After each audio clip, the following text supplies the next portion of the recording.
how much pain are you willing to tolerate before you're willing to course correct? A California lawyer turned himself into one of the fittest men on the planet. Rich Roll, globally recognized ultra-endurance athlete, New York Times bestseller, and host of one of the biggest podcasts on the planet. He sat down with 800 of the world's smartest people. Is there one overall takeaway? This theme of transformation. So my story, I graduated top of my class, the world ranked swimmer, and then I was working as a lawyer. So on the outside, it looked like I was doing pretty well. Inside, I was dying. My first escape was through drugs and alcohol. My family didn't want anything to do with me. Marriage that ended on the honeymoon. Went to jail, could barely make it up a simple flight of stairs without being winded. And that was a harsh dose of reality. I needed to overhaul my life. I needed to do something that was going to be hard and uncomfortable. You can't be a phoenix if you don't burn in the flames first.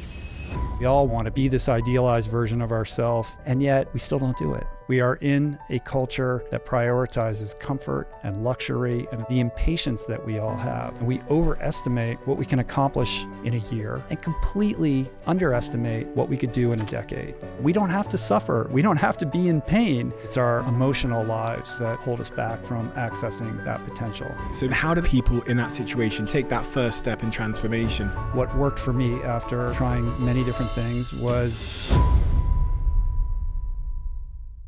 Why should you listen to this episode? All in all, this conversation is fundamentally about transformation, how you transform yourself from where you are now to where you want to be. And Rich's life is the personification of human transformation. This guy has been down and out. He's suffered with addiction, failure, and turmoil that most of us will thankfully never have to endure. But he says in this episode, and he'll prove to you, that pressure, that discomfort can be and should be your privilege. And if you lean into that, if you understand that pressure is your privilege and discomfort is the pathway to all the good things that you want in your life, then and only then can you reach your potential. And one of the things I really got from this conversation is this idea that all of us are much more capable than we believe we are. We have more potential than we allow ourselves to believe. And also, one of the big things Rich will leave you with in this conversation, which blew my mind, if I'm honest, is this idea that addiction is on a spectrum. We tend to think of addiction as he says, junkies or people that are ingesting or taking drugs. But if you think about it, we're all addicted. We're addicted to distraction, whether that's our phones, whether it's pornography, whether it's food, whether it's alcohol, as is the case in Rich's case, or whether it's our work. How do we alleviate ourselves of that addiction to distraction? That's what you'll find out in this conversation. And most importantly of all, Rich has sat down with 800 of the world's smartest, wisest, and most successful people. And from doing that, he has learnt a lot. This is one of the episodes that you honestly should not miss. Enjoy.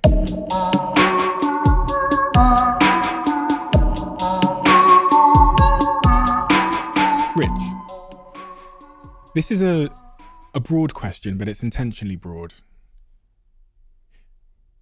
Who are you and what mission are you on? Coming out of the gate hot. That's a very difficult question to answer. I would say that I am a spiritual being having a human experience, endeavoring, attempting to learn and grow in a number of ways. I had an experience in my early to mid 40s where I was able to tap into potential that I didn't know existed, and I expressed that athletically.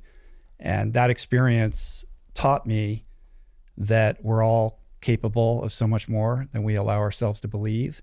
And it motivated me to go on this journey to grow and expand in other areas of my life, because I realized if I had been sitting on this latent potential athletically for so long, there must be other blind spots, and I wanted to explore those.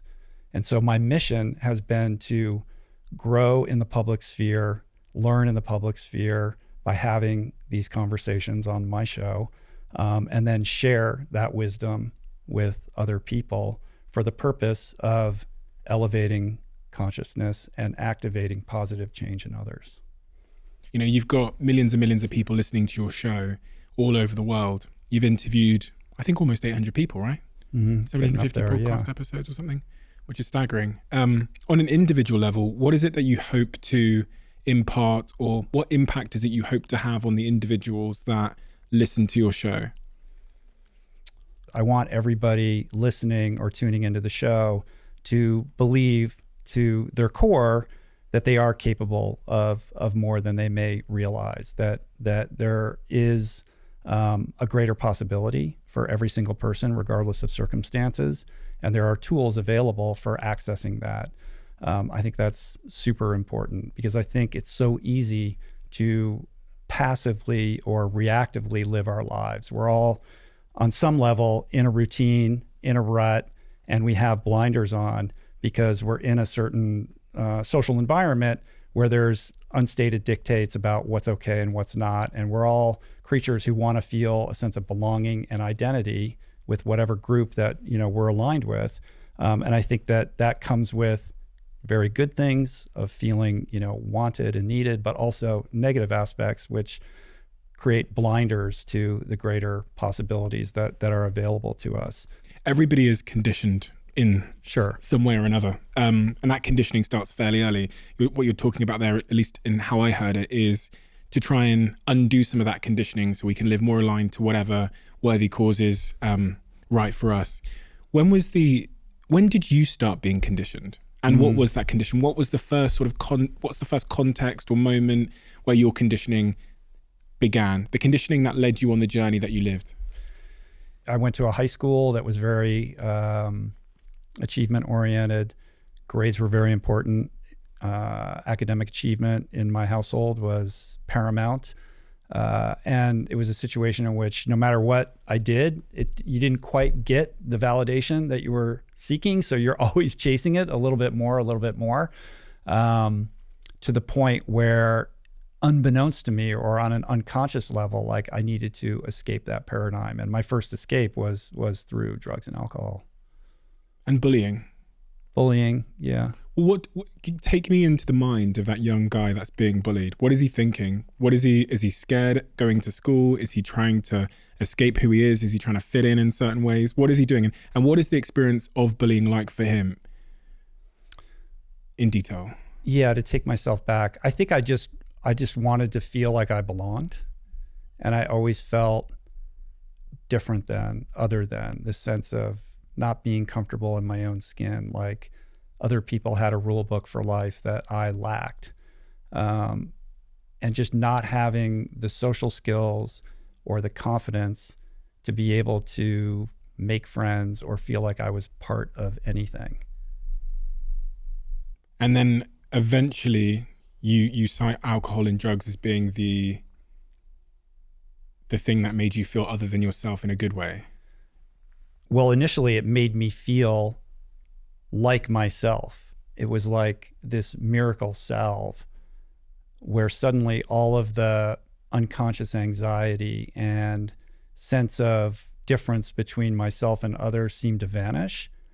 And that discomfort in my own skin turned into comfort. Like I suddenly felt like, oh, maybe this is how everyone else feels all the time. I've discovered this thing where now I feel like, okay, like I can exhale and I can be around other people without feeling anxious about it. And I can look somebody in the eye and have a conversation, or like flirt with a girl, or do all these things that seem to come naturally to other people that seemed alien to myself. And I just remember feeling so at home with that and just wanting to feel like that all the time. And it got its claws in me. And that's how that kind of journey begins for many people who've had their version of my experience with alcohol.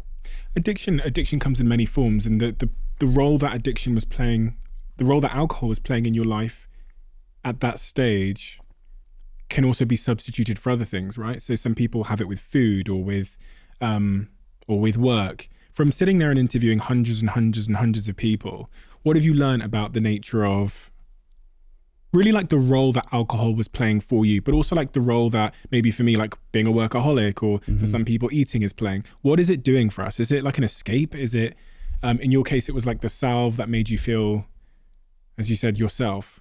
But what is that thing? Yeah, I think that this is something I've spent a lot of time thinking about. As somebody who's been in recovery since 1998, I've been to thousands of AA meetings. I know so many people in recovery. And over the course of 10 years of hosting my podcast, I've had so many experts in the realm of addiction, sobriety, and recovery. And I've come to believe that this notion of addiction lives on a much broader spectrum than we may realize. When we think of addiction, we think of the junkie or, the gutter drunk.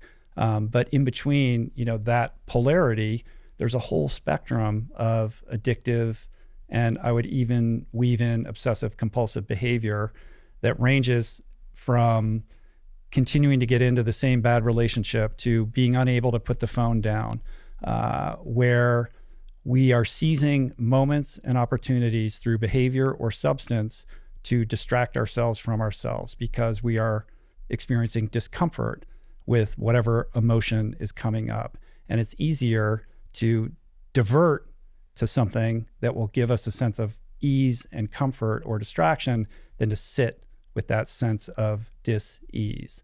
And I think that any kind of recurring, repeated behavior pattern that mimics that could be characterized as an addiction. It may be mild, but I think nonetheless, it's not, it's qualitatively the same thing as the person who can't stop drinking.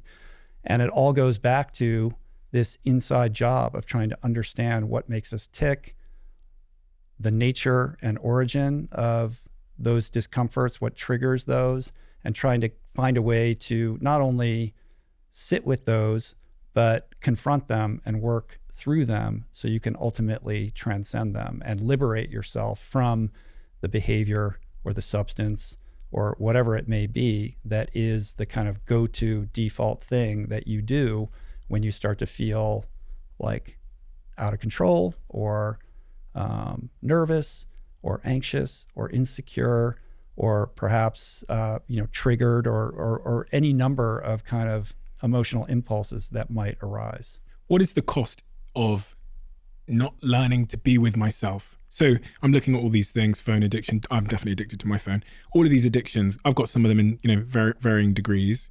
So what? Mm-hmm. What's the cost? Well, time will tell, right? Maybe there isn't a cost that is so significant that it mandates that you rectify that behavior. Again, it's a spectrum, right? So for you might be able to engage in a certain behavior without having negative ramifications in your life that are significant enough for you to redress that. For somebody else, it might destroy their life. But I think developing an awareness around those behaviors and paying attention enough such that if you start to find yourself experiencing negative life ramifications as a result of those behaviors, you're not in denial over that, and you can make a course correction. And what's the upside then of just learning to sit with yourself as opposed to reaching for the phone or for the cake or for the beer? What is the upside of that? I say this because I think I live in a generation that have become so used to distracting ourselves. And the thought of like meditating or not having our phone on us is actually, it's like a phobia. Mm-hmm. We haven't learned to sit with ourselves in silence with our thoughts. If you can't sit silently with yourself, with your thoughts, then you are not living an intentional, examined life. And I think to be addicted to your phone or to be living in that reactive mode where you're constantly distracting yourself robs you of something that we need as human beings, which is rumination and boredom. That is the juice of creativity. And as a creative person, somebody who does this show and talks to amazing people and is writing a book and is very much in a space where your creativity is really the driver of everything that you do, I would say to you, it is of paramount importance to protect your boredom, to protect your quiet time, to put boundaries around those distractions. Otherwise, you are not going to be doing your best work, and you are going to be depriving your audience of the best version of yourself. The other thing is connection. It's definitely robbed me of connection. Well, it's pernicious in that way because at least with social media, it gives you the illusion of connection. And we're sitting here together, because of social media. Like you reached out to me, I reached out to you. So it's not a binary. There are amazing things about it. And my entire career has been built on these digital tools. And they're very important to, how I kind of navigate the world. But at what point does that meter kind of toggle over into, the red zone where I'm being used by it and it's robbing me of my humanity and it's diluting me into this idea that I'm connecting with other people. But in the analog world, I'm just at home all the time and I'm not actually interacting in the real world. And, I think one thing we share, Stephen, is our show is all about the in-person experience. Like I tried to do the Zoom thing. I can't do it. It's like, this is not why I'm doing this. Yeah. I'm not getting, it feels transactional and weird. And, as much as these tools, which are phenomenal, have given us the ability to connect in a certain way, it's not true connection. And I think, in order to really feel like we're part of the human race, we're hardwired to be with people in real world settings.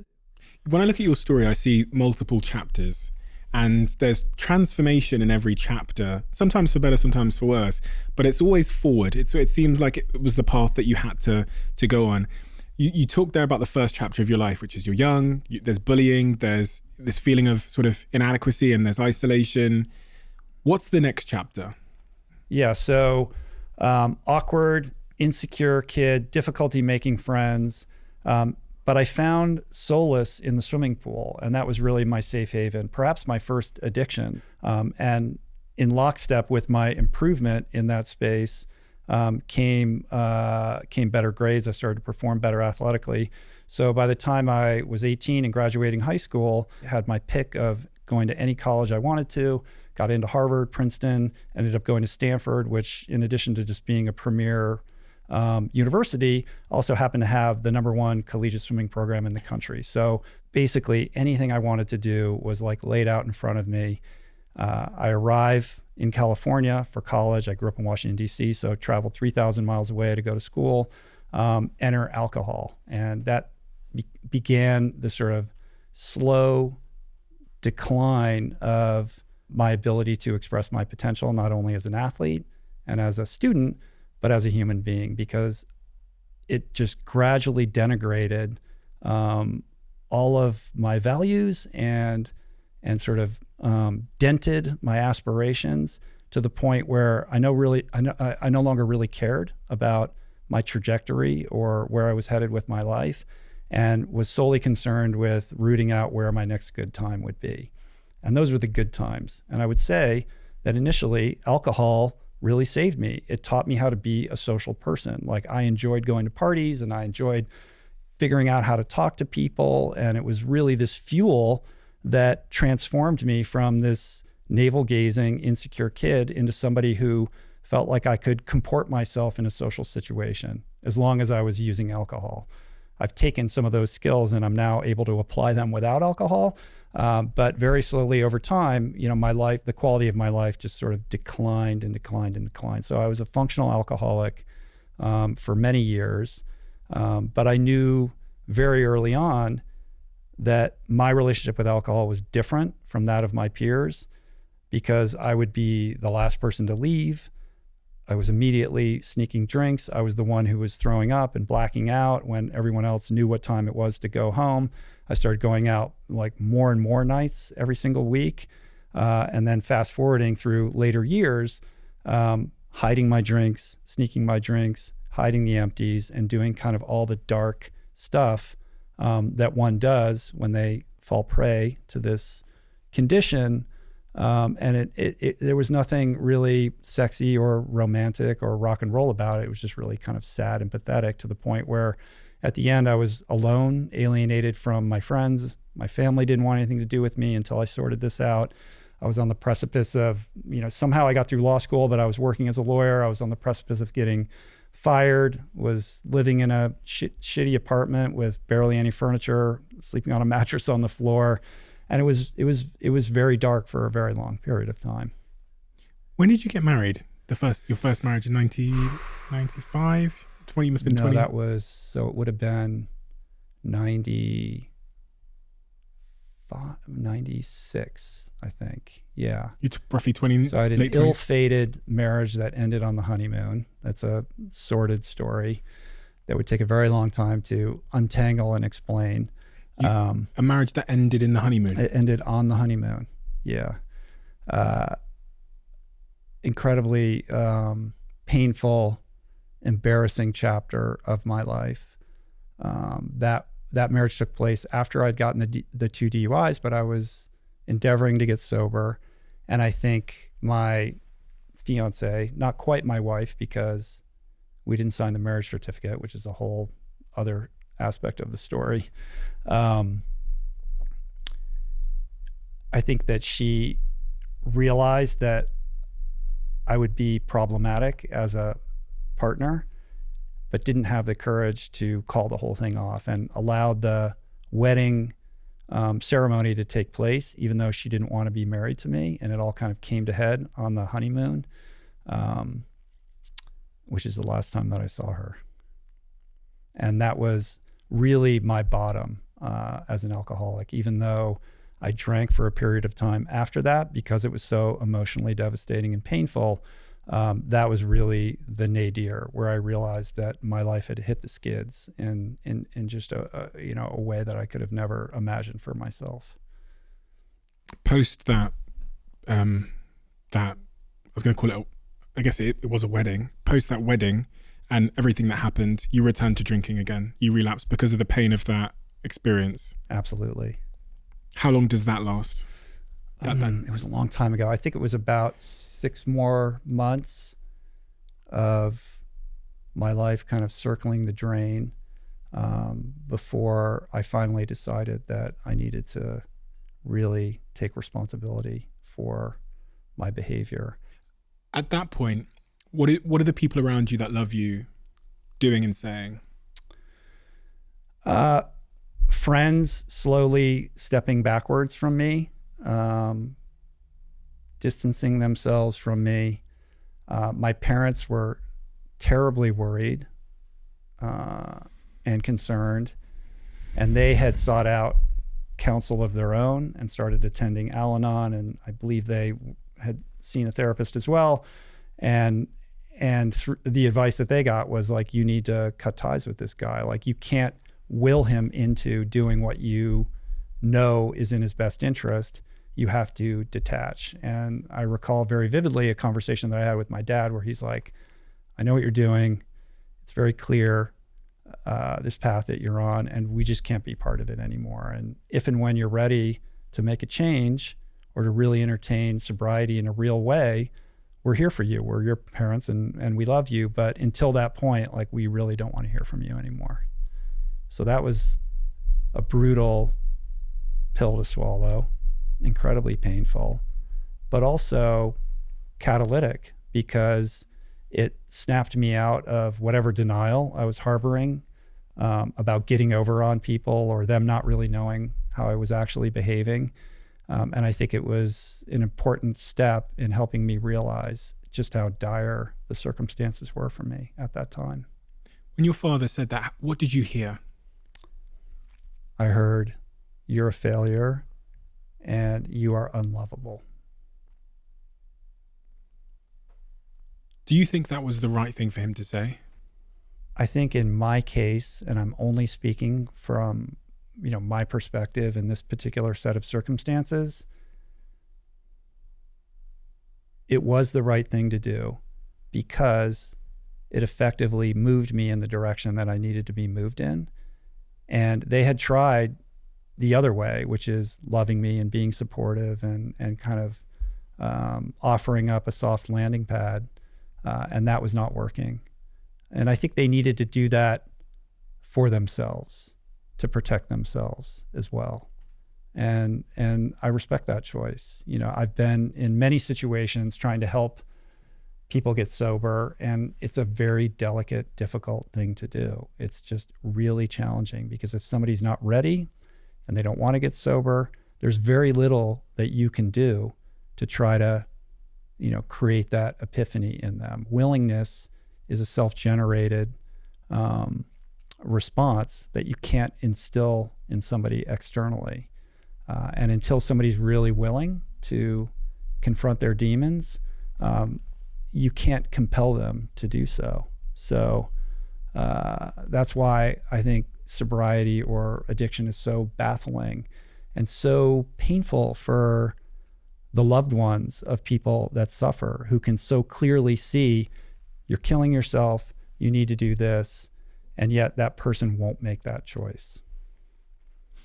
It's not just addiction and sobriety in that sense that I was thinking about when I asked that question, because I've got people in my life that I've tried to help in various ways, and I've got one friend who has struggled with pretty severe addiction, and your natural inclination is to try and jump in there and give them advice and help them and pay for this and sort this out, etc., etc.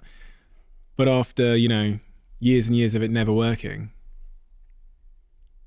what do you do then? And I'm thinking of one particular example of a friend of mine who's struggled with addiction, and slowly everybody has just fallen away. The person's management has fallen away, their friends have fallen away.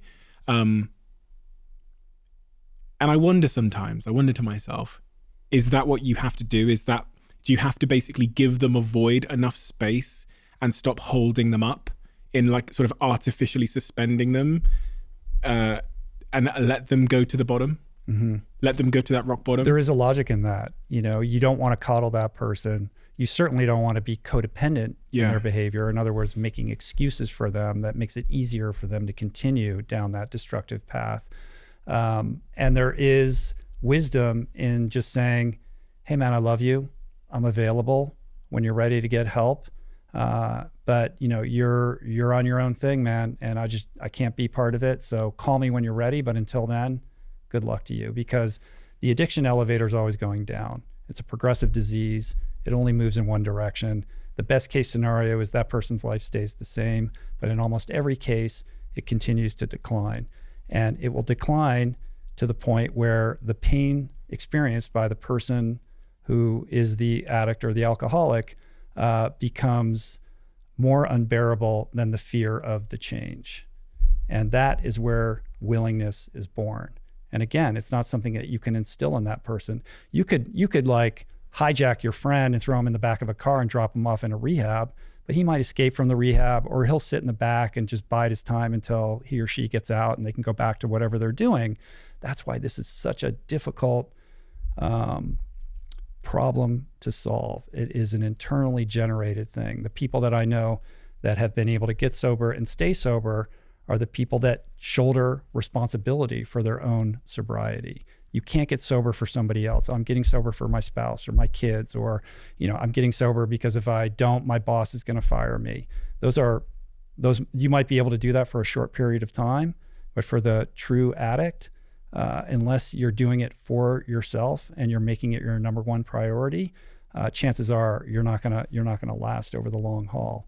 And it's confusing. And when you love that person, it puts you in a very treacherous position, because if you do create that boundary and that person goes off and something terrible happens, will you feel responsible, or will you feel like you didn't do enough, or if you had just done this or that wouldn't have happened? And that's a very real predicament to put yourself in. There's something quite counterproductive in the sense that when you're trying to help that person, what often happens is your relationship with them becomes strained. And then when your relationship becomes strained and you become frustrated with the lack of sort of effectiveness of your support, then arguments start. You might say some things that you regret, further tarnishing that person's self-esteem, self-worth, or whatever's triggering them to try and escape themselves through whatever addiction they might have. And it actually can make their situation significantly worse. Sure. Destroy the relationship. Right, which is why it's important to interface with that from a place of neutrality, right? To not get emotionally agitated or activated by it.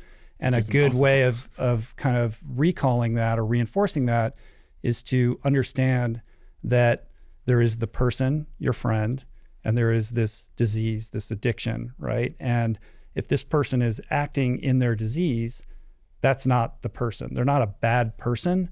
They're afflicted by something so powerful that they're unable to override it and be that friend that you remember.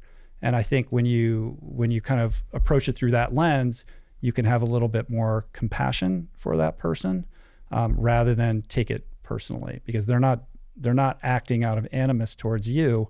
They're suffering from something that's so powerful that they're unable to control it. Quick one before we get back to this episode. Just give me 30 seconds of your time. 2 things I wanted to say. The first thing is a huge thank you for listening and tuning into the show week after week. It means the world to all of us. And this really is a dream that we absolutely never had and couldn't have imagined getting to this place. But secondly, it's a dream where we feel like we're only just getting started. And if you enjoy what we do here, please join the 24% of people who watch this channel regularly and have hit that subscribe button. It means more than I can say. And if you hit that subscribe button, here's a promise I'm going to make to you.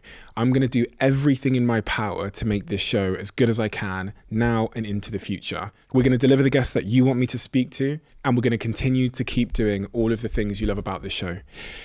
Thank you. Thank you so much. Back to the episode. Okay, so this was a quote I found about your opinion of balance. He finds balance extremely difficult and believes that if something is good, then the more the better. He believes balance is for ordinary people and he wants to be extraordinary. He says this can be a blessing and a curse. Yeah, definitely a blessing and a curse. I am hardwired for extremes.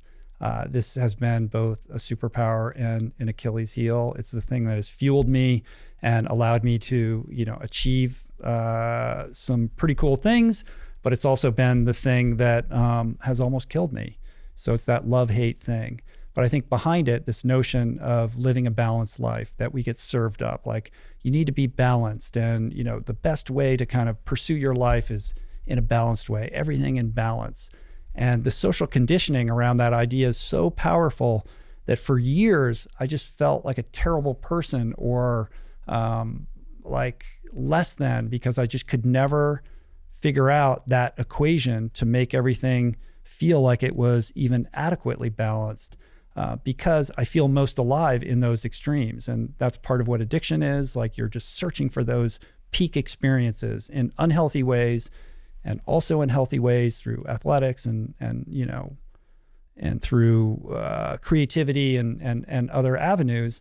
But I always felt guilty about that. Like, other people seem to be telling me that I shouldn't be doing this. And yet this is where I feel like myself. And finally I got to the place where I was like, fuck this whole balance thing. Like, this is who I am. And I decided to embrace it. Now that doesn't mean that you just blindly pursue these obsessions to the point of self-destruction. What it means is, for me, again, not giving advice, in my experience, when I allow myself to immerse myself in something that fascinates me, whether it's an ultra distance race or writing a book or whatever it is, giving myself permission to really focus on that and take it all the way to the wall is where I do my best work. But that is only acceptable as long as that pendulum that's swinging all the way up over here swings back, goes this way, and comes to the center. Because we all have buckets in our life of values that we, need to nourish. So a creative project, for example, I'm going to do that, and that's fine as long as I come back and my family is nourished, my relationship is nourished, my friendships are nourished, all these other areas that are important to me don't fall by the wayside for too long. So balance in the macro, but not balance in the micro. So on a day-to-day basis or a week-to-week basis, my life is wildly out of balance. But if you look at it over the course of a year, you telescope out, I think it's much more imbalanced than one might suspect. Super interesting. I think using that example of the swing, is it called the pendulum? Mm-hmm.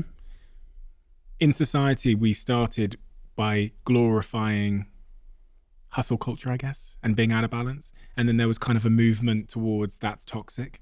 Right. And now I feel like the new pride is like, I don't set my alarm clock. Yeah.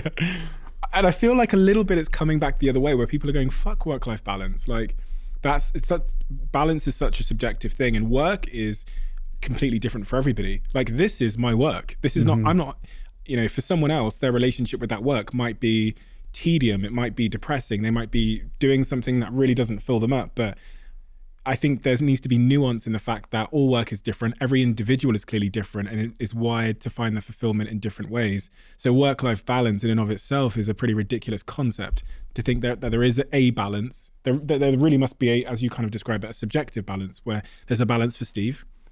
And as long as I don't sacrifice social connection, isolation, and all the other things, then I'm balanced. My balance could, look much different from yours. For whom and when, right? If you're 22 years old and you've got this idea for a startup and you're a coder and you want to code like a maniac, like knock yourself out. You have no other responsibilities.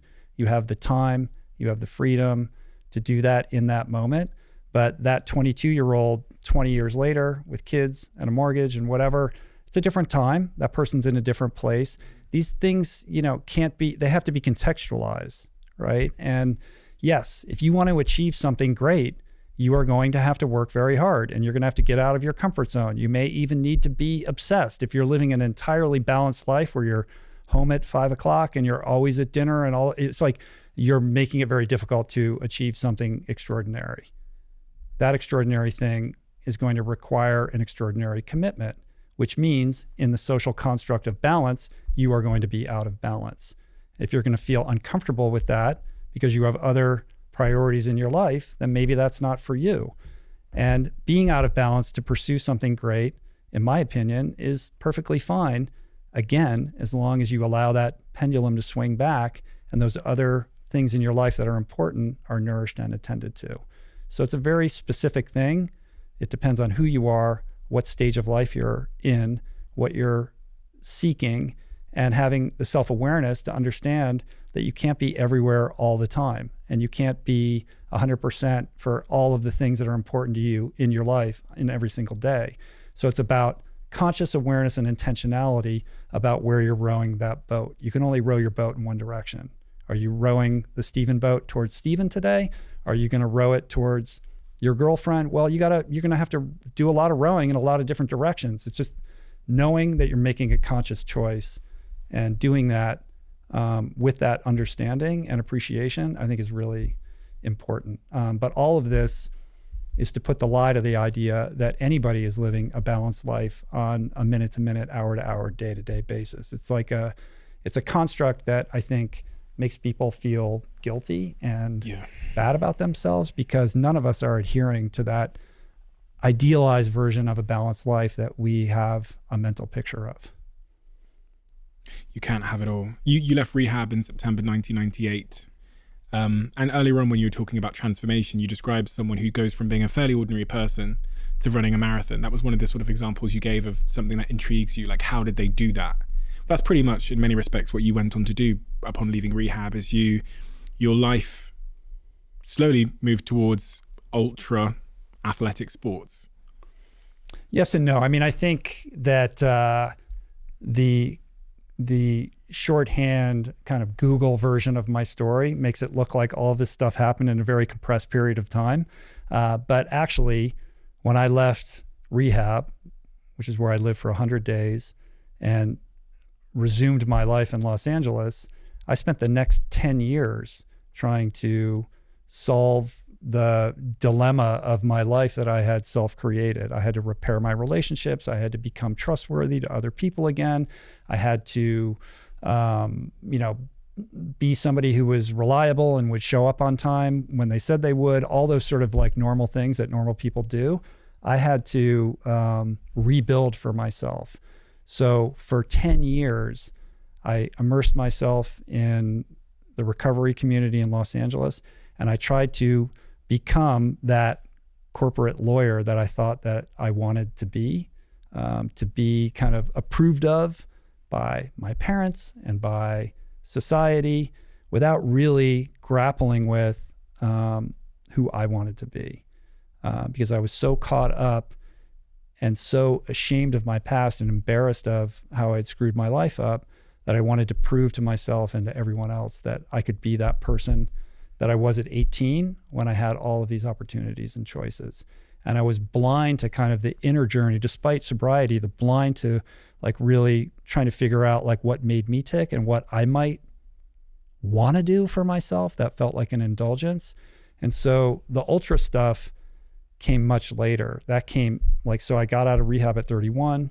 It wasn't until I was turning 40 that I had another bottom where I had to reckon with my lifestyle choices, with diet and movement, et cetera, because I'd put on 50 pounds and was just pursuing this corporate life to the point of illness, honestly. Like I was, although I'd been this athlete, I just could barely make it up a simple flight of stairs without being winded, tightness in my chest, heart disease runs in my family, and just had a second situation in which I realized I needed to overhaul my life. So there was a whole 10-year period in between those kind of moments of awakening.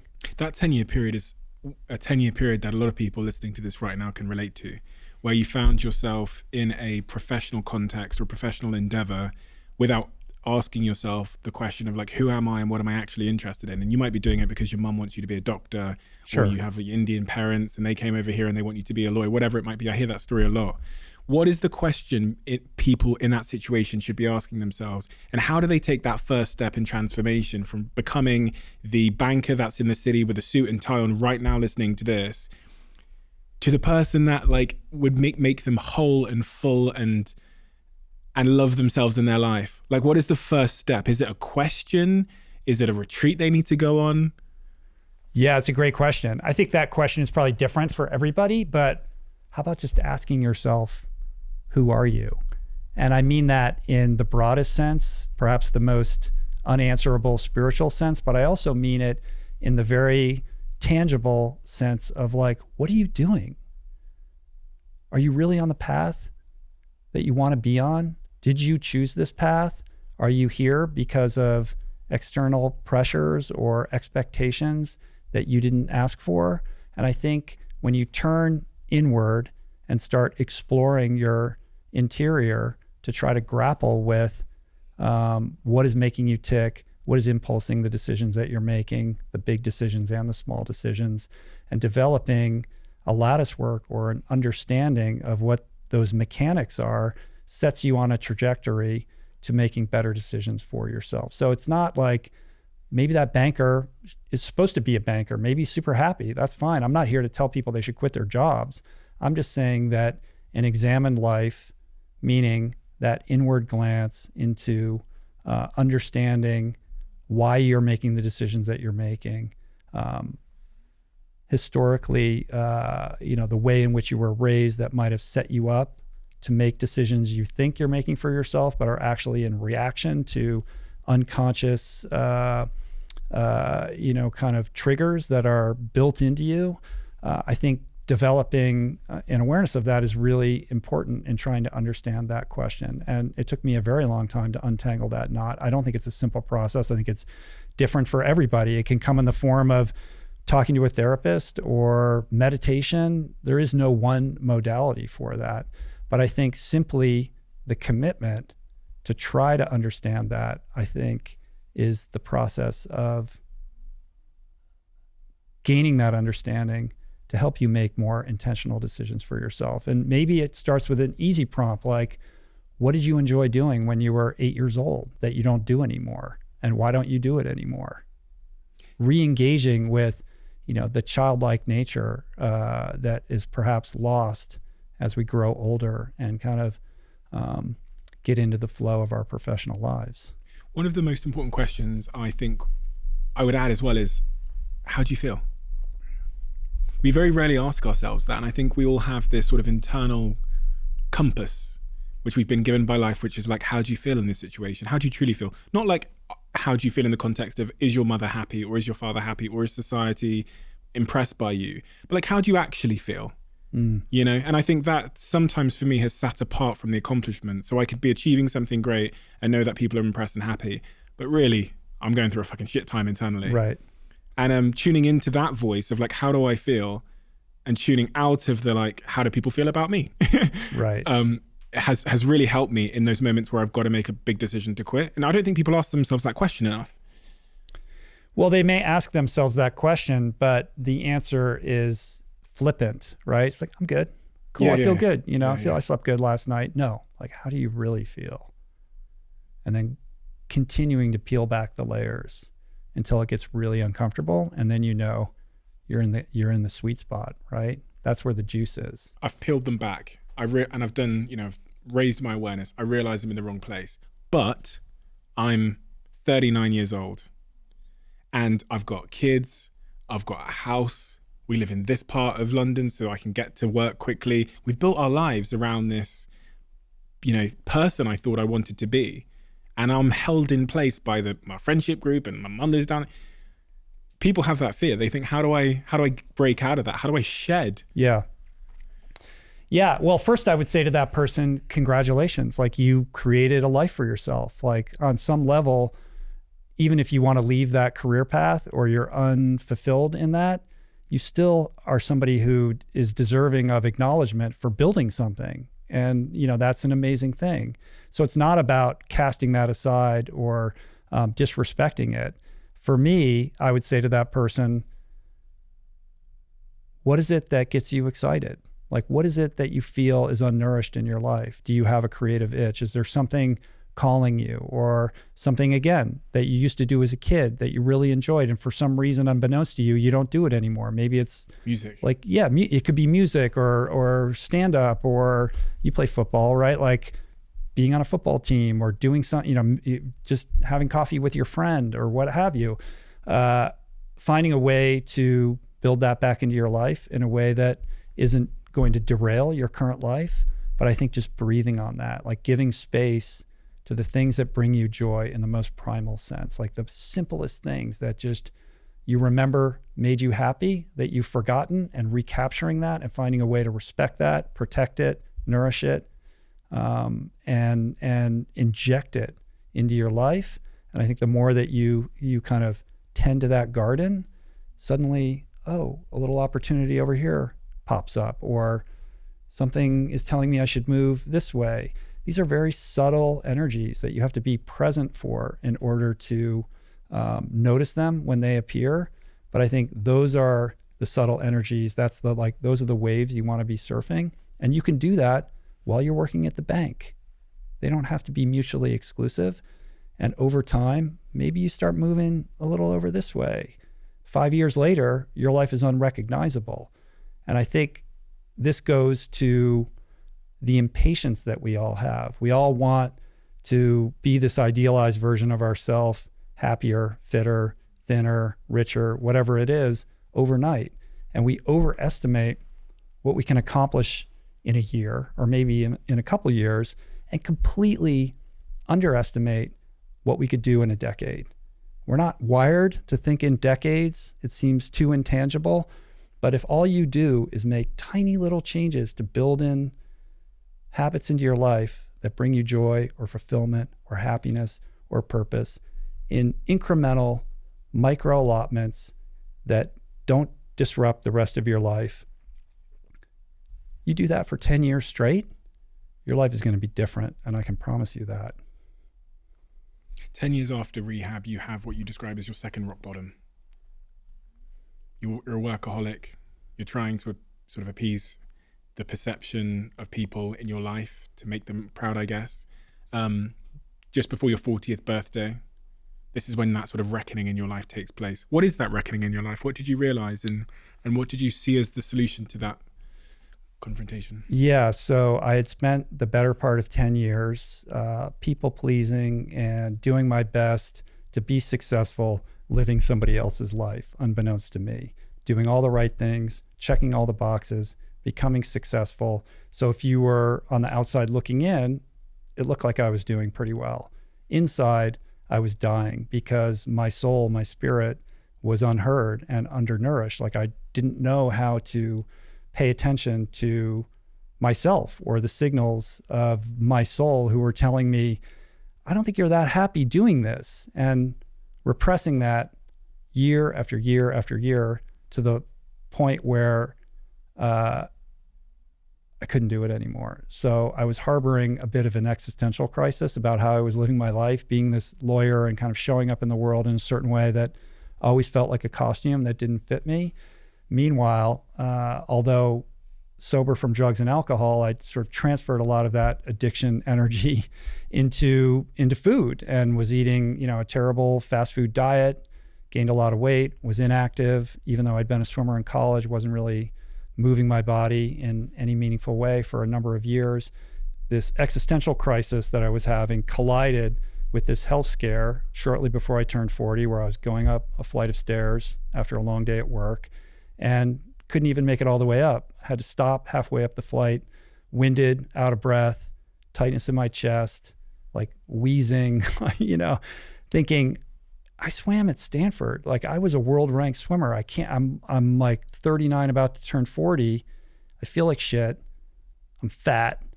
And it just broke that spell of denial about how I was living, where it became intolerable to continue along that path. And it was very much like the day that I decided to go to rehab, like this moment back to willingness. Like, suddenly out of the blue, I was blessed with this realization, not only that I needed to change my lifestyle habits, but that I had the willingness to actually take action on that.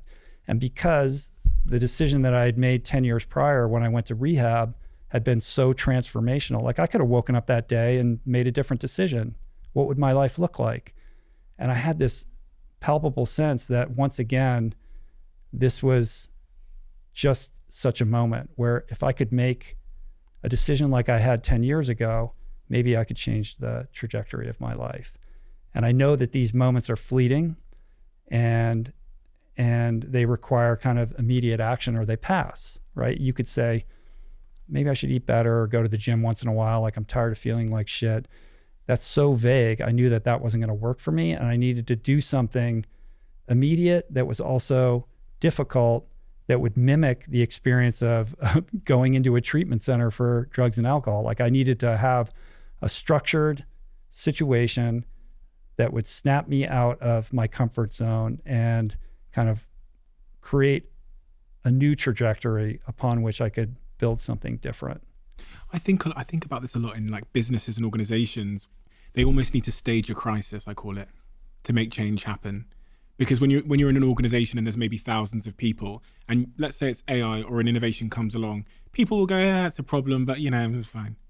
And then they'll kind of carry on, keep on keeping on. The organization almost needs to stage a crisis, like get everyone in a room and say, we're changing today, and really sort of terrify their team about the prospect of not changing. It's almost like staging a rock bottom, because it will be the frog in the frying pan. It will slowly creep upon you if you don't, right, at some point, as I call it, like stage a crisis, which is to really get clear on where this is heading and where we're sleepwalking ourselves into, whether it's with our health, our relationships.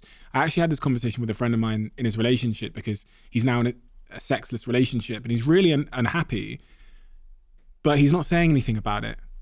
He's kind of bringing it up sort of quietly once in a while, and his unhappiness in the relationship and resentment is coming out in other ways in the relationship, like arguments and fighting, where he needs to stop and like stage a crisis, like not allow it to be brushed under the carpet anymore, and sit down and say, listen, if we can't solve this, I have to leave this relationship, and like I want to solve it with you, but it's a deal breaker for me.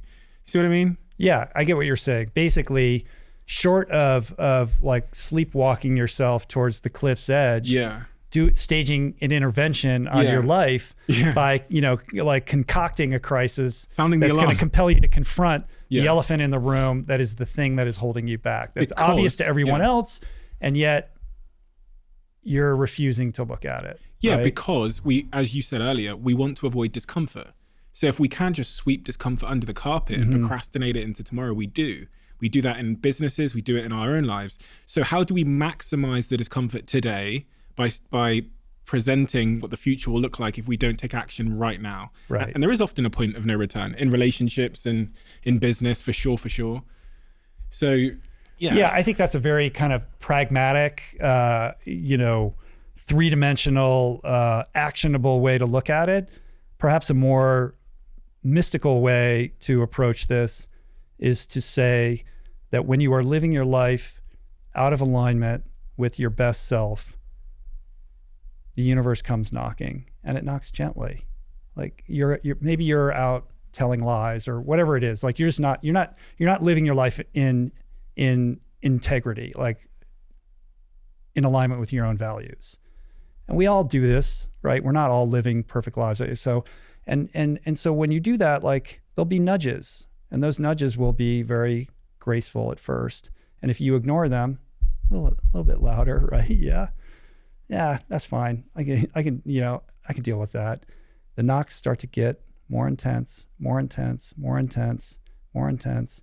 And then you get 2 DUIs in 6 months and you're in jail, or your partner leaves you, or whatever it is, right? Like, how much pain are you willing to tolerate? How loud does the knock have to be before you're willing to course correct?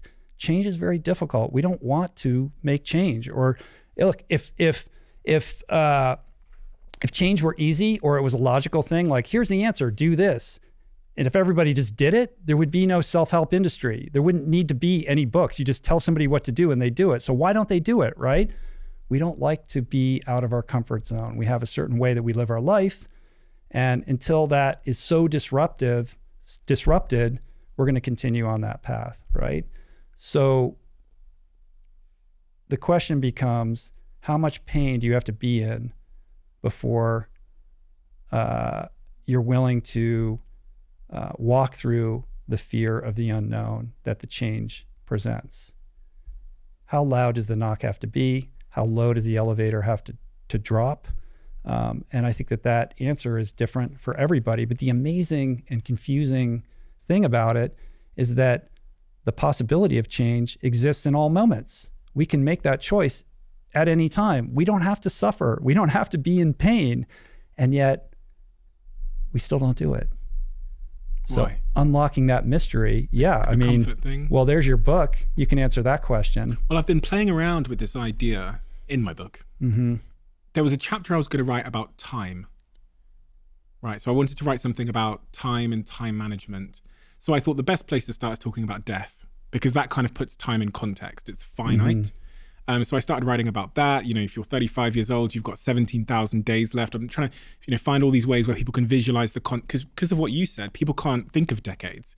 We can't think of finality. We can't think of infinity. We can't think of long periods of time. I also, at some level, don't believe we know we're going to die. Mm-hmm. We don't live our lives accordingly. Yeah. We think it happens to other people. Yeah, exactly. Yeah, deep down, we're like, somehow I'm going to sidestep this thing. It's not actually going to happen. Yeah. And you see that in our decisions, like the things we pour our attention into. Clearly, we don't think we're on a clock here. Right. A clock we can't see. So that's how I started the chapter. Then I went into time and I was like, okay, time management techniques.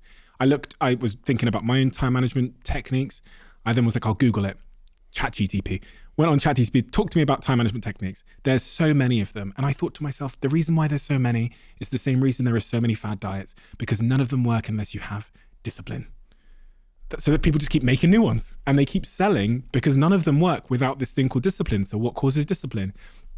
And then I arrived at this sort of discipline equation in my head where I kind of believe I'm going to say this in a super vague way, broad way, when your perception of how meaningful the goal is, plus the enjoyment and psychological engagement you get from the pursuit towards the goal. So for me, I really want to be a DJ. I've played around with the idea for a long time. I finally made the decision I wanted to do it. Why do I want to do it? Absolutely love music, love the thrill and how energized I am from performance, plus the psychological engagement and enjoyment I get from the pursuit. It's like meditation, DJing, and the practice of it, right? So you go upstairs into my kitchen. I spend hours listening to my favorite music and merging it with other songs I love for hours, forgetting about the whole world, minus the perceived psychological cost of the pursuit. So what does it cost me to pursue DJing? And I think that is roughly my discipline equation. So if you think about these three elements, how bad do you want it, how enjoyable it is, what does it cost? You can kind of think of why people might or might not change. And it somewhat fits into what you said about when the pain of staying the same becomes greater than the pain of making a change, then people make the change. When they really, really want it and it's more enjoyable than it is painful to go in that direction, behavior changes. Right. Well, I would take it one step further, but Please. First, let me say this. I would say that you're already a DJ. You're making an assumption around what it means to be a DJ or to pursue DJing. That comes with a lot of baggage. It means success. Maybe you're envisioning a big crowd of people who are listening to your music. But the fact that it brings you joy and you found a way to carve time out to nourish that, it doesn't matter how far it goes or doesn't go, as long as you are kind of cultivating that out of that purity of spirit, because it nourishes your life. So that's what I mean when I was talking about the banker, right? Like, just DJ at your kitchen table. Like, it doesn't have to be any more than that. If you're finding so much joy in it, then you can recalibrate that equation about how much energy, resources, and time you're going to invest in it. But right now, if it fits into your life and it's making your life better, then the question would be, does it need to be more than that? Do you need it to be attached to some external validation or monetary reward or recognition in order for you to believe that you actually are a DJ? And so I'm not saying there's an answer to that question, but it's something to think about. The reason I gave the DJing example is because it was something I was able to stick at. I was able to, quote unquote, essentially change. And and my health was the same thing. It fits into that discipline equation of, at some point in my life, I saw this pandemic happen. I saw the fragility of this thing called health that in my young 25 years, I'd never even knew was there. I never even knew I had health, because mine had fortunately always been well. And then upon seeing the pandemic play out and hearing the doctors and scientists say that your current health, how, obesity is linked to your chances of suffering, having sort of worse effects of this disease, that was enough for me to put me in the gym for the next 3 years. And I haven't missed more than 2 days since, pretty much in a week for the last 3 years. That was my behavior change. Before then, I was the guy with the fast food. Right. So that was the moment. That was the line in the sand moment. That piece of information created willingness in you. Which is the first part of that equation, which is the why. Like, why do I care about my health? Right. It added so much weight to me caring about my health. But discipline is easy when you have that why answered, right? Yeah. So if it was just that easy, I think that more people would be able to make positive changes in their life. But I think where it gets more complicated is when we understand beneath the surface that it's our emotional lives that are truly the things that hold us back from accessing that potential. You can be incredibly disciplined, but if you think you're a piece of shit, or you don't deserve good things in your life, or you're being impulsed by some trauma that happened to you, you were abused as a young person, that's going to show up in your life as a barrier or an impediment from you doing the thing that you know you need to do to become the person that you could potentially become. So the head discipline can drive us so far, but if we don't sort out the heart and what is making the heart beat, what is making us move in one direction versus another, and untangling or detaching or transcending the emotional baggage that is the true impediment to our growth, discipline is only going to take you so far. So you became an ultra endurance sports athlete. From that point of where you couldn't walk up the stairs without losing your breath, what was that transformation? So after that moment, I decided to take responsibility for my well-being, and thus began a pretty long and inelegant and nonlinear process of first trying to figure out how to eat in a way that would allow me to feel good in my body. That began with a 7-day juice detox cleanse that I did, not because I felt like I needed to detox anything, but I needed to recreate the experience of detoxing off alcohol that I had in rehab. Like, I needed to do something that was going to be hard and uncomfortable, and not eating and just drinking juice seemed like a good way to accomplish that. I'd never gone a day without eating food before. And that was an experience where I was incredibly uncomfortable and I felt horrible for a couple days.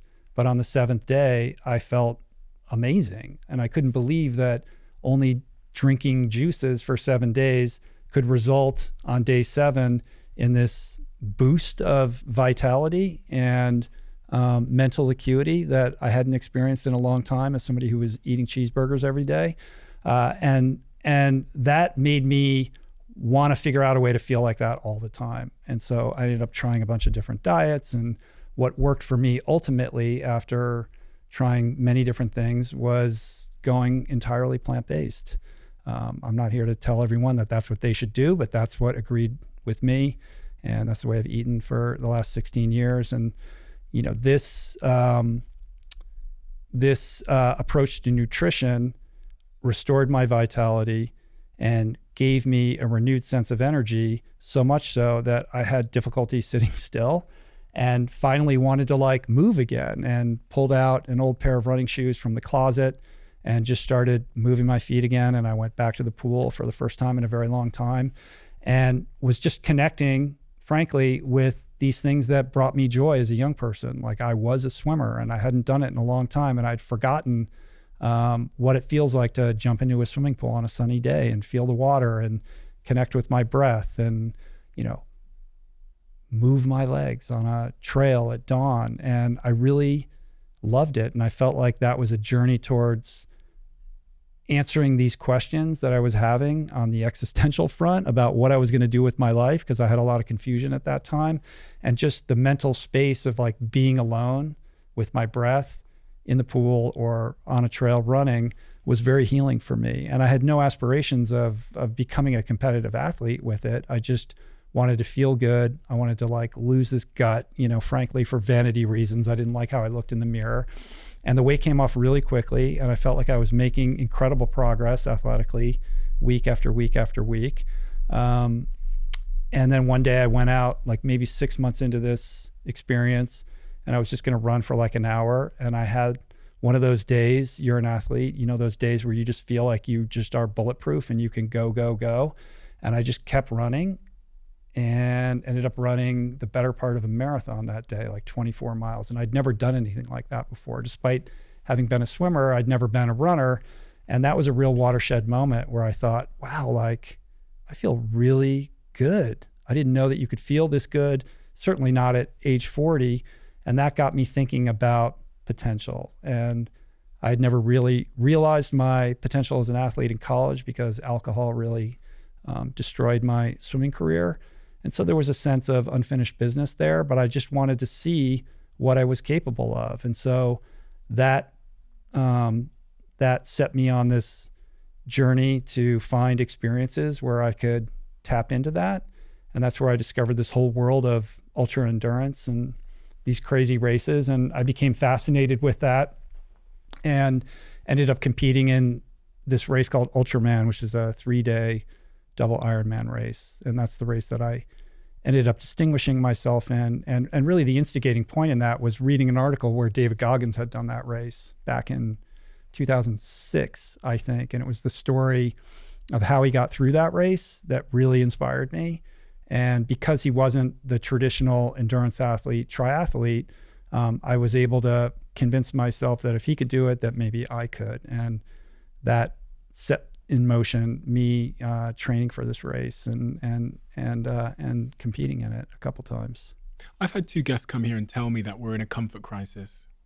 And what they mean by that is they say that we're kind of optimizing our way away from comfort in every sense of the word. We're like, you know, we live in these sort of room temperature rooms where we can go on a piece of glass and get someone to bring us our food in a metal car right to our doorstep. And and in fact, discomfort and pressure is where our growth, our health, and all of these things, our fulfillment in many cases comes from.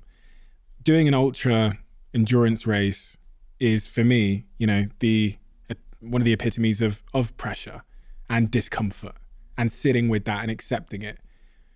Do you believe that more of us should be making ourselves uncomfortable in that context more often, and that there's tremendous value in that? I think about it when I hear like, fucking hell, Steve, why don't I get on my bike and just ride and just see and push myself, see where I can take it? 100%. You don't grow unless you go out of your comfort zone. And that's in every facet of your life. If you want to become smarter, you have to read books or go to school. Like, that's not always comfortable. There's a million different varieties of this. But yes, we are in a culture that prioritizes comfort and luxury, and it's all about making our lives easier. Ironically, what makes us happy is putting ourselves in difficult situations, not so difficult that they capsize our lives, but difficult enough that we're testing ourselves and we're grappling with obstacles and we're overcoming them. And on the other side, we feel a boost in self-esteem. We feel more ourselves. We feel more alive, and we experience growth and connection with self and connection with other people. This is the stuff of life. And yet it is not the way that society is constructed. We have to go out of our way now. We have to seek it used to be, this was everyday life just to survive, right? And now we actually have to pay money and travel to places to have these experiences. What's so amazing is that, when I started doing these ultra races, they're all very kind of like low key, under the radar. There's not a lot of media attention on them. It's a subculture that has been around for a while, but in the last decade, we've seen an explosion in interests in like doing 100-mile races. Like there's lotteries now to get into a race where you have to run 100 miles. Like if you told somebody in 1800 that this was going to be the case, they would think you were insane, right? So what does that say? It tells us that we feel nourished by doing hard things, that we are extracting value from those experiences that we don't get in the mundanity of our everyday lives.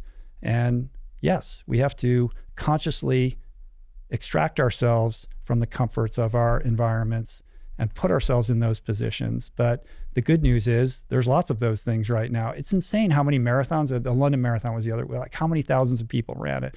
And then there's a Spartan race. And there's just a million of these things now that didn't used to exist because the human spirit needs it, it demands it. And we have too long deprived ourselves of these types of scenarios. That doesn't mean that you want to be unsafe or put yourself in peril, but I just don't see any other way or any other path towards becoming the better version of yourself without placing yourself in scenarios in which you're tested. Because succeed or fail, you have an experience that's going to teach you more about who you are, what your limitations are, and what your capabilities are. The popularity of these endurance races, and even things like ice plunge pools and stuff. Sure. All of these things that make us feel really uncomfortable. Again, it reminded me of what I said earlier about because there's been a real rise in sort of social media and the digital screens and all of these things. Now people are looking for places for community. So bowling alleys and in real life events have increased. And in the same way, because we've optimized our lives to be more comfortable and easy, now there's a booming industry around things that make us feel uncomfortable. You said, I didn't get into ultra endurance sports to win races, beat others, or stand atop a podium. I got into it because it's the perfect template for self-discovery. What did you discover about yourself? And also, I think it's probably important to say to people, you're really, really good at this ultra endurance stuff. Like, we haven't quite gone through your CV yet, but I mean, I've got a list of accolades that you've achieved, and you're one of the best at this. So I think that's worth saying before we proceed. Yeah, thank you for that. I mean, I've learned so much. The amazing thing about endurance athletics is you have to spend a lot of time with an elevated heart rate that's not so uncomfortable that you can't perpetuate it for hours and hours and hours, but is just uncomfortable enough where you're sitting in that discomfort and you have to develop a tolerance for that. So what it does is it teaches you how to suffer, how to manage pain, but also how to be with yourself. Like when I was training for these races, I would go out like all day alone, and it's just you, your breath, and your mind. And at that time, I really was trying to figure out, like, I can't be this lawyer anymore. Like, what am I going to do? Like, all I know is I really like doing this. This is not a career path. I'm not going to support 4 kids doing this thing that I love. But it is bringing so much value to me that I just know I want to keep doing it. And I'm going to pay attention and pull whatever threads show up. And what I learned through this journey of training, most importantly, the races are just, a demonstration of what you put into getting to that point, was on a surface level, as an athlete, I had a lot more to say than I ever believed that I could. I was able to do things I never would have thought possible, and do it in my 40s, which is an age where people think you're way past your prime. So that was huge. And like I said earlier, that opened up the possibility of tapping into potential in other areas of my life.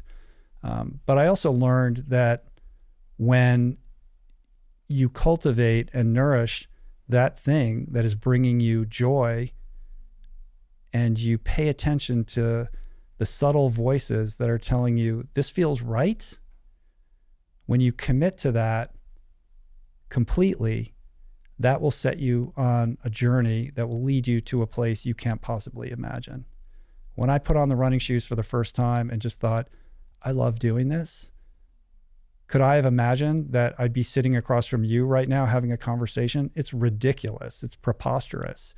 So what I learned was the power of connecting with the heart as somebody like yourself who lives in their mind and prides themselves on their intellect and their analytic abilities, understanding the limitations of that and finding a way to really pay attention to those kind of more ephemeral, ethereal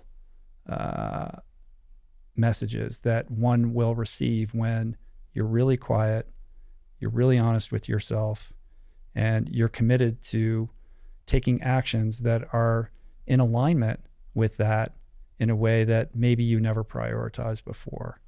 And that has been a path that I've blazed for many years at this point that has caused suffering and hardship, but also beautiful creative offerings and, you know, a life that I could have never imagined for myself. Metaphorically, it sounds like you almost ran away from your career in law. Yeah, I guess so. You know, the law and me, like, how did that? I don't like away? conflict. I don't know how I became a lawyer in the first place. Like, I just, you know, I could will myself to be the lawyer that I was, but it never felt right to me. And I knew that I wasn't in the right situation for myself. And it took me a really long time to walk away. Like, I probably walked away from it over a very extended period of time. It wasn't a very dramatic split. I was trying to figure out from the point of when you start doing the ultra endurance racing to the point where you get into sort of financial hardship, 45 years old, you launch your Rich Roll podcast. You've got this law job, you start ultra racing, there's financial hardship. Is that because you quit the law job, or is that because I was a bad lawyer? Oh, okay. No. Here, what happened was, so I did exit like the big law firm thing, right. But I continued to practice law as a solo practitioner, and then in a couple different incarnations of partnerships with a couple people.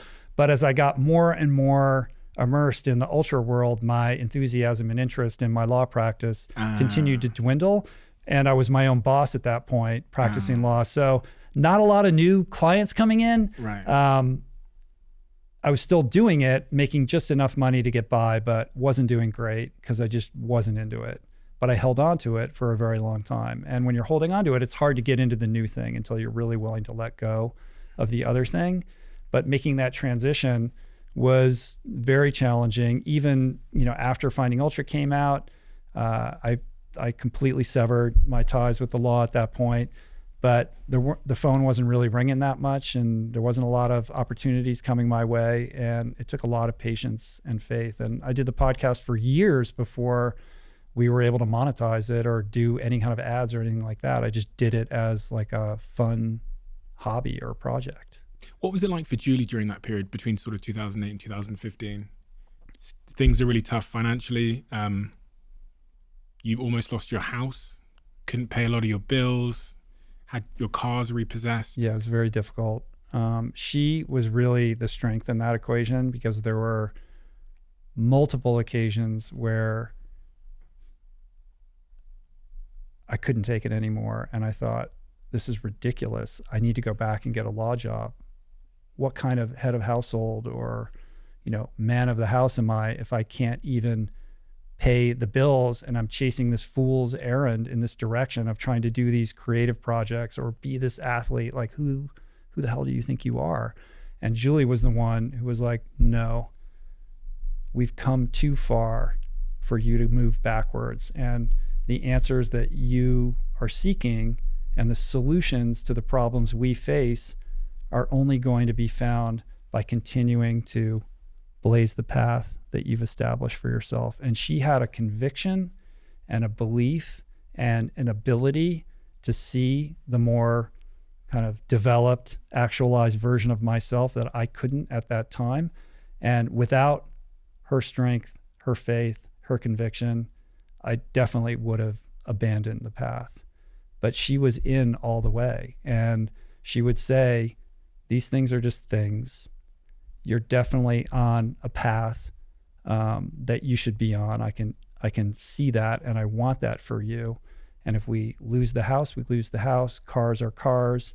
This stuff comes and goes, but we're together, and we're gonna walk this path. This is what we're here to do, which is a fucking amazing thing for a partner to say to you. To have that kind of belief in you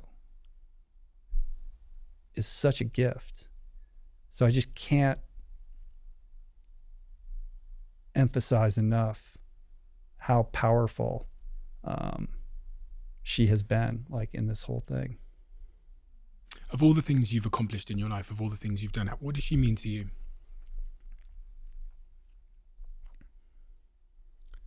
I mean, she is my, partner in all things. She's my North Star. She's my spiritual counsel. She's my mirror. Yeah. And, we're normal people with kids who, bicker and argue and have the same kind of issues everyone else does. But she's a really special person, really special. It's really something when someone can see the potential in you in a way that maybe you can't see it at that moment in time, or maybe you don't quite believe it.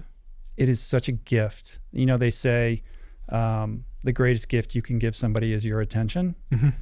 But if you have somebody in your life who believes in you so thoroughly that they can see past whatever situation you're in or whatever faults you have or things that trip you up, and holds a vision for that better version of you, and not only holds it for you, says, I believe in you. They're not telling you what to do or how to do it.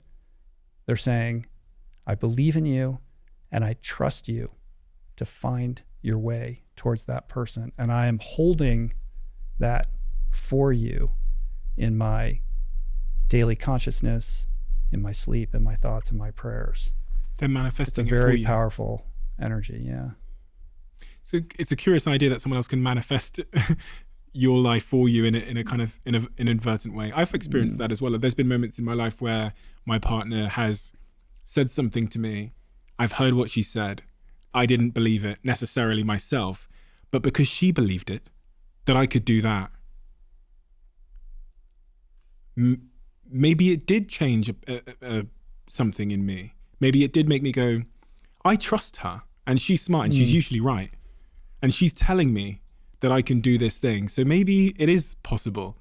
I can remember so many conversations over 15 years where someone said something to me about what my future will look like. And because I trusted them, I think it helped that future become a reality. Sure. I mean, just imagine the young person who, has the opportunity to be with a certain teacher, and that teacher says, you can do this. Like, you're good at it. Like, there's countless stories of people who win Oscars and get up and thank their whoever who said, you should keep doing that thing. And, those are really powerful, gifts that we can give to other people.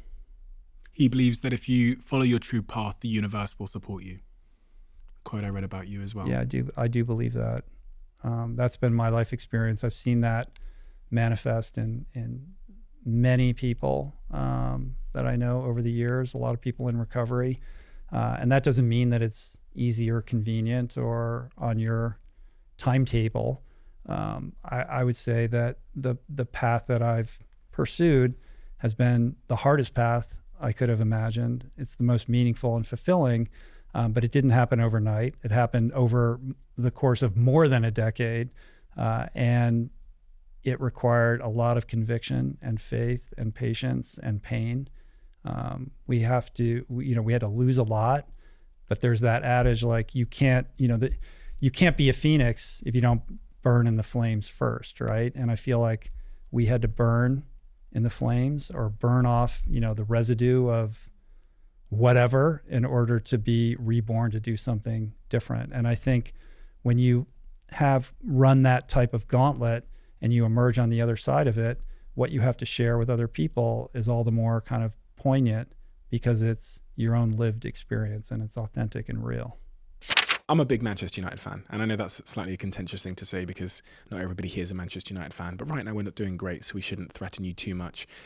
But in June, I will be playing at Old Trafford, which is Manchester United's home ground, for a charity match called Soccer Aid. Honestly, if I'm being completely 100% with you, it is an absolute dream come true, regardless of my performance on the day. Just getting to run out on that pitch as a childhood, lifelong fan of that club is a huge honour. So I've been playing football about 4 times a week in preparation to get my fitness up. And one of the most important things when you are training is to be nutritionally sound. That is where Huel's RTDs have played a role in my life over the last couple of weeks. Every time I train, I have my Huel's that day to make sure that I'm getting all of the essential vitamins and minerals into my body so that my body can convert it into what I need to be successful on and off the football pitch. If you're getting in shape, if you're trying to be healthy, and you've not tried Huel's RTD ready to drink, give it a shot. My health is always going to be my first priority. So when my life becomes hectic, Huel ready to drink is my companion. So many chapters in your life, Rich. So many of them. We've been through pretty much all of them so far. And we arrive now at today. Now, if I was to ask Julie what the next chapter looks like, or you, I know, it's funny because when people ask me this, my instinctive answer is I don't know, but I'm going to, do my best at what I'm doing now. But if you were to try and, if you think back to your mission, the mission you described at the start of this conversation, what do you think the next chapter is for you? That's a great question. I think for me, the challenge and the opportunity comes from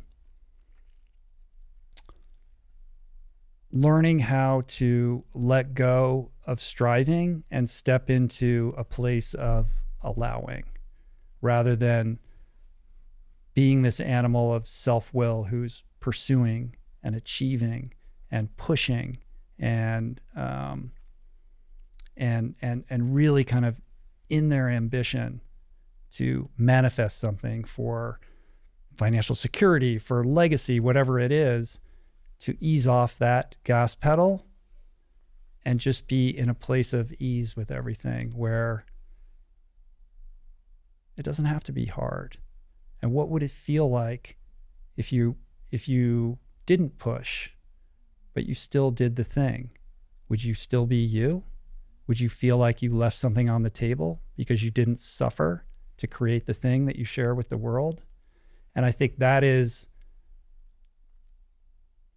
so hard for me. And I imagine might be a difficult thing for you to digest for yourself, right? Because we both know if I go out and I push really hard, I can do something and I can make it great. And I'm pretty sure what the result of that is going to be. But what if you create it out of a sense of joy and you didn't have to exhaust yourself in doing it, and you could enjoy your friends and your family and live a rich life without the stress that you place upon yourself or the pressure or the people pleasing or the need for any kind of external validation. So that's the mountain that I'm trying to climb right now. And I would say that I'm not doing it very well. Why do you want to climb that mountain though? That's the because question. I think that there's a lot of wisdom in being more in flow as opposed to willfulness. And I think that there's a peace and a happiness to be found there that I'm probably missing in my life right now. And because it's new territory to be explored. I know what it's like to do this other thing, and it's exhausting and it's not sustainable. And I believe that there is a better way over here. So am I in enough pain with this where I'm willing to entertain the possibility of trying something different? Or am I holding on too hard to this old modality and unwilling to embrace the possibility that the result and the fullness of life could be better by this different way of approaching things? Has there been personal symptoms that have encouraged you to seek out another way of being? Sure. Yeah.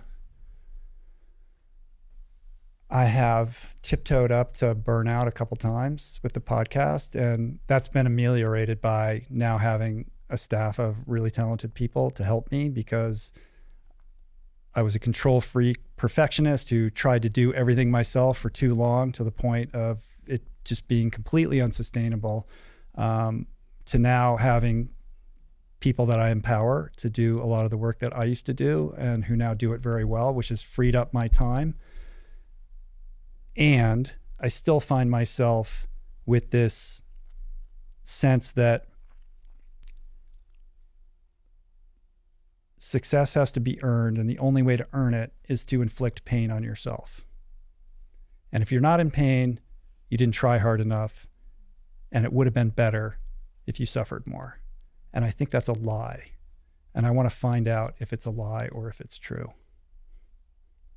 Thinking back to your endurance racing, it seems to be that it might be true.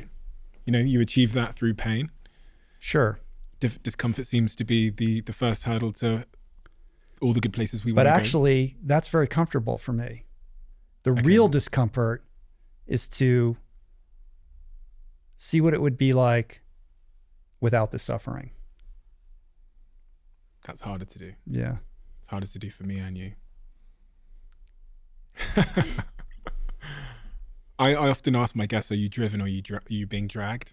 Because saying you're driven is a nice way to frame yourself. That's like an intentional person. But so often we're actually being dragged by the insecurity, the shame, that desire to be enough. We're strapped to the end of the lorry and it's flying down the highway. But we think we're in the driving seat, you know? And I think in so many facets of my life right now, I know I suspect I'm being dragged, but I think I'm being driven and I'm portraying an image. So what would an example of that be? Even the podcast. You know, do I have to be so like neurotic and obsessed with everything and every detail? You said it before we started, you're very obsessed about the detail. The fact that when we do the podcast in LA, we have every book is the same in the same order. You know, that's insane. I mean, it's a great story. It's very entertaining, but it's fucking bananas, dude. But for me, it's, I mean, I'm probably going to try and justify it here, but for me, it's about, I know that the small stuff is the stuff that most people don't think about. So it's my place. It's where we find the opportunity. But generally, of course, I think about all the things I do, all the businesses, all the details, to the point of some level of suffering. There's definitely a cost to my personal relationships when at Sunday, when I'm on a date with my partner and I get a message and something's not quite right. And then I lose 30 minutes in despair, like silent despair to myself in my head. I leave the dinner That's not a great way to live. Right. I relate to that deeply. So I'm right with you in lockstep with that. But what if you were to say, okay. But then, it's okay. So let me try and justify. Then everything, the whole house of cards caves on top of itself and all the good things in your life disappear. Yeah, that's what I think. Right, yeah. Yeah. I know. And I'll say, well, all our ancestors, they built these skyscrapers and this AI stuff and these cameras that we're using. So we're innately meant to struggle forward. That's hardwired into us. It's why I'm here. My ancestors struggled forward. They built buildings and civilizations, and they left that in my genetic code as a little message saying, you too shall struggle forward, Stephen. Mm-hmm. You too shall be wired to climb upwards. Mm-hmm. Do you feel that to enjoy your life is an indulgence that's fine for other people, but you're on a mission, so you can like have a different relationship with those aspects of life that other people find important? I think so. Yeah. Is that do you think I'm bullshit? No, I'm just seeing if you see the world the way that I do. Yeah. You know what I mean? Yeah. But What are you, 30? How old are you? I just turned 30, yeah. Yeah, so I'm 56, dude. Yeah. You know, so check in with me and What advice would you give me? We've got the same mindset. Look, I think it's great that I'm all about the details. And I just want to say, for the record, I shared it with your team earlier, I think that what you have built here is extraordinary. I have so much respect for not only the show, the way you comport yourself, the way that you are curious about the people that you talk to, and the fact that you've built this incredible audience in such a short period of time, and the integrity and the quality is fantastic. You know, so I've been a fan, and a lot of that is because you are attuned to the details, and I see that in you, and I think there's something beautiful and wonderful about that. The trick is to not allow it to become toxic to the point where it starts to denigrate the quality of your life. So can you toggle it such that you're still pursuing what's important to you in a way that's sustainable, because you want to be doing this for a long period of time, right? So after 5 or 6 years or 10 years, like, what is your relationship to this thing going to be? And if it's not sustainable now, where you feel drained at the end of the week rather than energized, then maybe you're a brilliant business person. Look at the model and figure out how you can tweak it so that you can stay in love with the process. And I think for me, it's all about enjoying it for what it is and detaching from all the externalities. Like if I start looking on Spotify or Apple, where the ranking, all that kind of stuff, like I know that I'm in a dark place, right? I shouldn't be comparing myself to other people. I should just be present for the experience of having these conversations and trying to deliver value to the people who are taking time out of their day to listen. And that's it. Doesn't have to be any more than that. When I get caught up in that other stuff is when I start to make decisions that begin to become out of alignment with the mission. Thank you. Thank you for that advice. Yeah. And thank you for such a rich, wonderful conversation. I think especially that closing piece of advice is something that will resonate with everybody.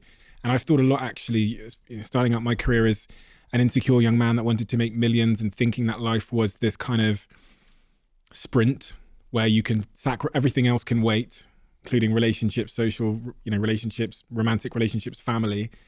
Will I get this thing? Getting the thing and realizing that the thing just moves forward off into the distance like a mirage. And then I've read Simon's book about infinite games and thinking, okay, how would I design every system in my life so that I could run those systems for 40 or 50 years in a sustainable way? And this is one of them. This is one of the systems. This podcast is one of the ones where I need to continue to remind myself that I need to design it in a way that is sustainable for 40 years of my life, including the period where I have 7 kids and a mortgage and a wife that needs me to be there. And also not just for me, but for all the people that work here as well. And everyone can relate to that, especially people that are being dragged. Sure. In some way. Beautiful. We have a closing tradition on this podcast where the last guest leaves a question for the next guest, not knowing who they are leaving the question for. You get a 60-second phone call with a previous version of yourself. What do you say? You then get to pass the phone to someone who is in your life at that moment, and you get 60 seconds to speak to them too. What do you say? What do you say? I think I would call up the 18-year-old version of myself and tell him that it's okay to be who you are, that you don't have to live up to anybody's expectations, that you don't need to earn love, and the best gift that you could give to yourself would be to find out what you love, to discover the animating force within you, and above all, to nurture that, to mute out all the noise of the external world, the social and familial pressures, and to just find a way to be comfortable with who you are, because who you are is 100% fine. And you don't need to be anyone else in order to be accepted or loved. And the corollary of that would be to not get caught up in trying to make decisions about the rest of your life or your career path at such a young age, but to instead explore and invest in as many experiences as you possibly can, to live lean and to be adventurous. And then I would say, put your mother on the phone, and I would tell her, I know you love your son, but you got to leave him alone and let him be him. Why would you say that? How many hours do you have?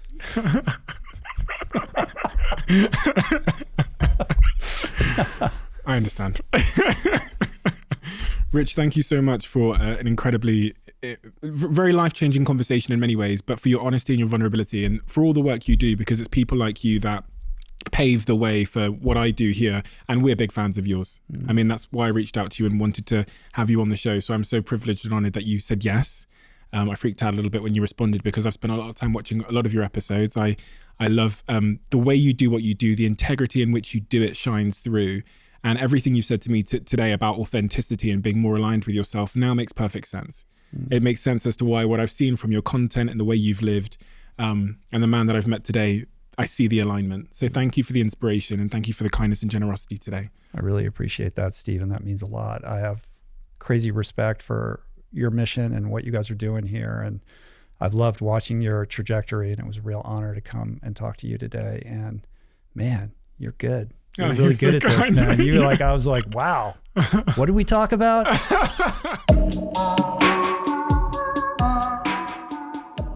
Quick one. Some of you will know that this podcast is now sponsored by the incredible Airbnb. I'm a huge user, lover, and customer of Airbnb. Every time I go away on a trip, whether that's work related or it's a holiday, Airbnb is always my go-to. But have you ever thought about making some extra cash to cover some bills or to help pay off a holiday? Let me explain further. Perhaps people are coming to your town or city for a music festival, for an event or a holiday, and you have a spare room. Why not Airbnb it? Or your home office is free right now. You're working away from home during the week. You could Airbnb it. Honestly, the possibilities are endless. I've Airbnb'd one of my apartments before, and it's a great way to make extra cash. I'd highly recommend you all to at least check it out. That extra space you have, that extra room, it might be worth more than you think. So to find out just how much it's worth, search airbnb.co.uk/host. That's airbnb.co.uk/host. Check it out. Quick one. As you guys know, we're lucky enough to have Blue Jeans by Verizon as a sponsor of this podcast. And for anyone that doesn't know, Blue Jeans is an online video conferencing tool that allows you to have slick, fast, high quality online meetings without all the glitches you might normally find with online meeting tools. And they have a new feature called Blue Jeans Basic. Blue Jeans Basic is essentially a free version of their top quality video conferencing tool. That means you get an immersive video experience that is super high quality, super easy, and super basically zero fuss. Apart from all the incredible features like 0 time limits on meeting calls, it also comes with high fidelity audio and video, including Dolby Voice, which is incredibly useful. They also have enterprise grade security, so you can collaborate with confidence. It's so smooth that it's quite literally changing the game for myself and my team without compromising on quality. To find out more, all you have to do is search bluejeans.com and let me know how you get on.